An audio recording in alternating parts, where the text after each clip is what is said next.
know, I'm sure some of you after yesterday's was like, why did she do that crazy view? I'm saying that myself. I don't know. Don't ask me. Don't ask me. But we ain't gonna worry about that, right? No, we ain't gonna worry about that. Perspective. You know, a subliminal message about perspective. We're on the same day, and I'm gonna go ahead and yeah, read here about Joseph. We're on Joseph, and obedient to human government. It happened that way. Hold on. For 2 millennia, the beginning of the Christmas story has been heralded by the familiar words. And it came to pass in those days that there went out a decree from Caesar Augustus that all the world should be taxed. Luke chapter 2, verse 1, King James Version. This passage concisely and clearly describes the reality of the world in which Joseph lived. Rome ruled with absolute authority, and either you submitted to that power or you were crushed under its weight. The events surrounding Christ's birth, however, also serve as an impressive reminder that human government does not operate independently or in a vacuum. Proverbs chapter 21, verse 1 reminds us that the king's heart is like channels of water in the hand of the Lord. He turns it wherever he wishes. In Galatians chapter 4, verse 4, we are told that when the fullness of time came, God sent forth his Son, born of a woman, born under the law, and part of the fullness of time, was a divine orchestration of the events of human history to prepare the stage for the arrival of Christ.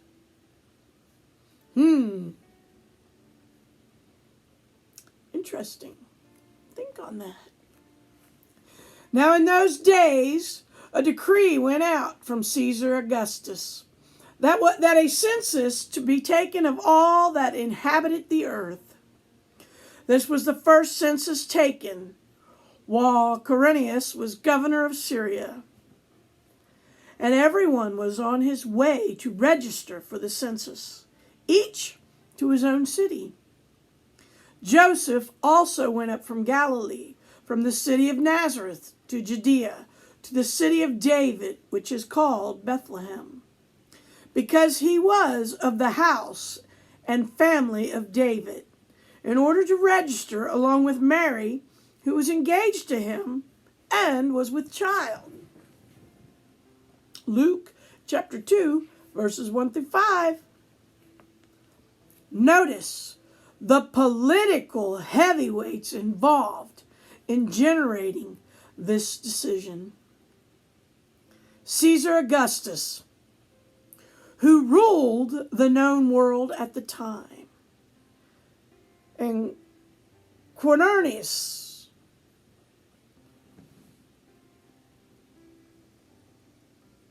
Quirinius,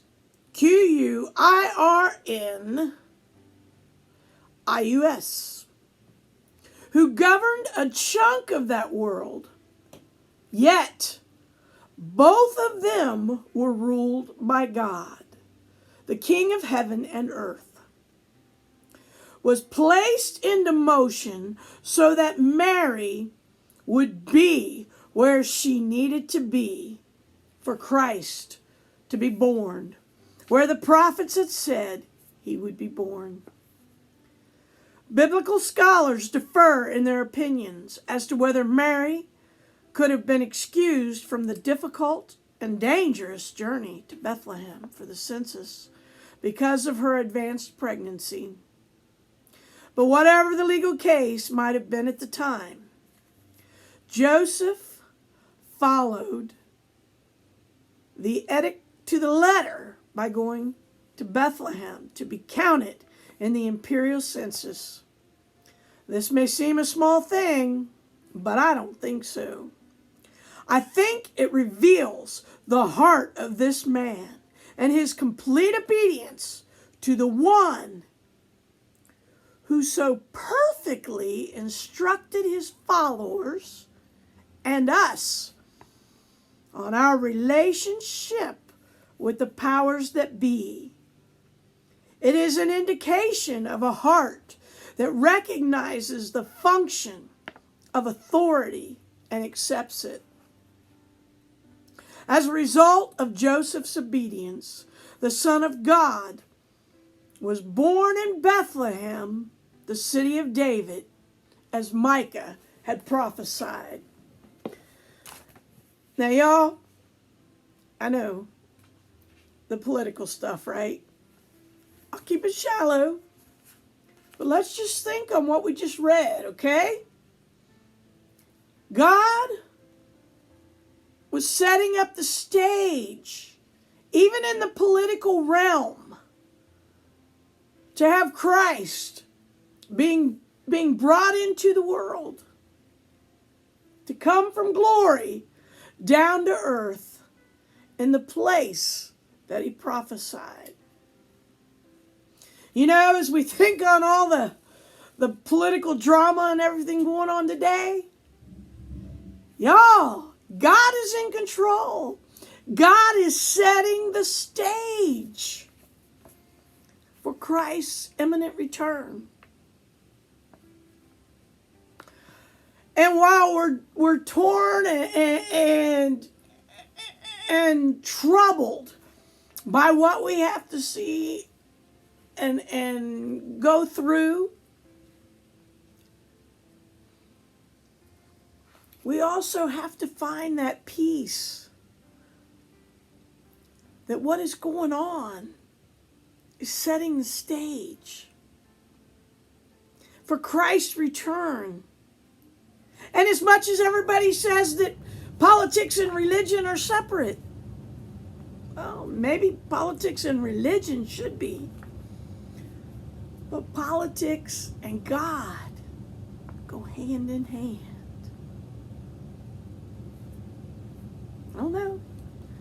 I wonder to think on. Yeah.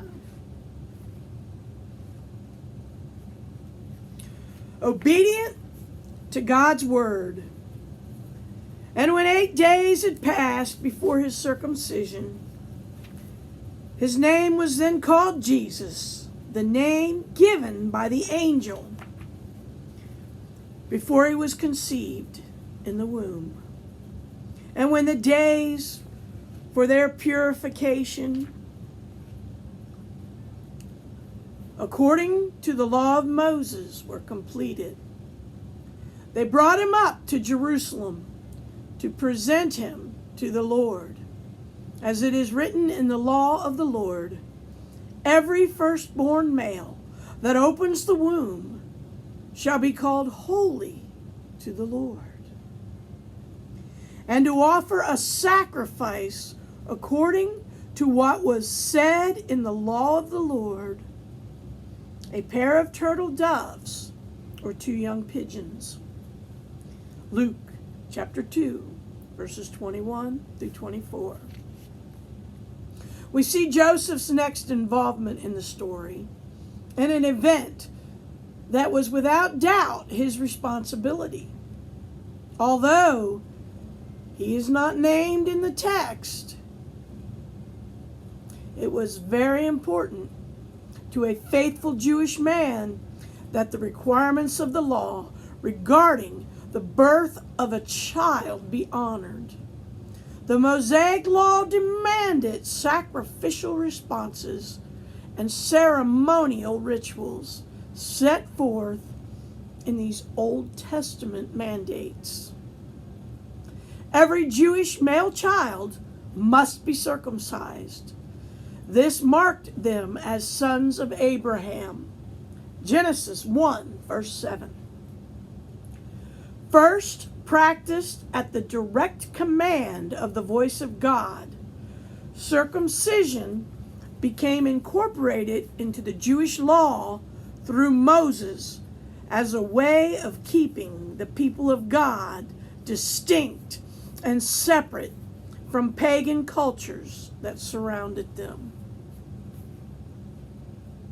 Next, a sacrifice must be made for the purification of a new mother. Leviticus 12. This would have taken place 40 days after the birth of the child, male and female. The fact that Joseph and Mary offered turtle doves or pigeons as a sacrifice shows that they were not wealthy, as those of means were required to offer a lamb. It would have been the father's task to fulfill the requirements of the law. And although he is not named in this passage, we can safely assume that Joseph fulfilled the expectations of the law after Christ's birth, preparing the way for the one who would later say, "Do not think that I came to abolish the law or the prophets. I did not come to abolish, but to fulfill." That's Matthew 5:17. And that was Christ. The Christ who would bring all the law to its true and complete fulfillment followed in the footsteps of an earthly stepfather who took obedience to God seriously.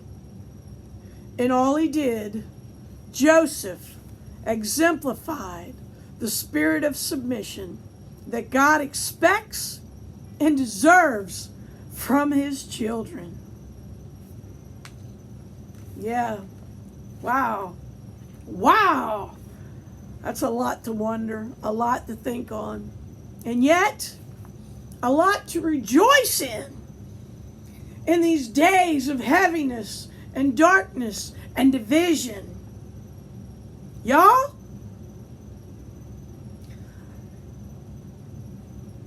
Unite. Unite.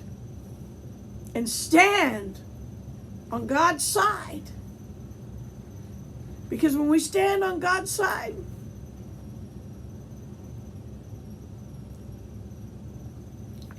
it's an absolute right. Tomorrow, obedient to a heavenly warning. I want to thank you all for hanging with me. I really appreciate it. Have a great week. Hump day or whatever. We're rolling along. Rolling, rolling, rolling. Keep these days a rolling. Roll on.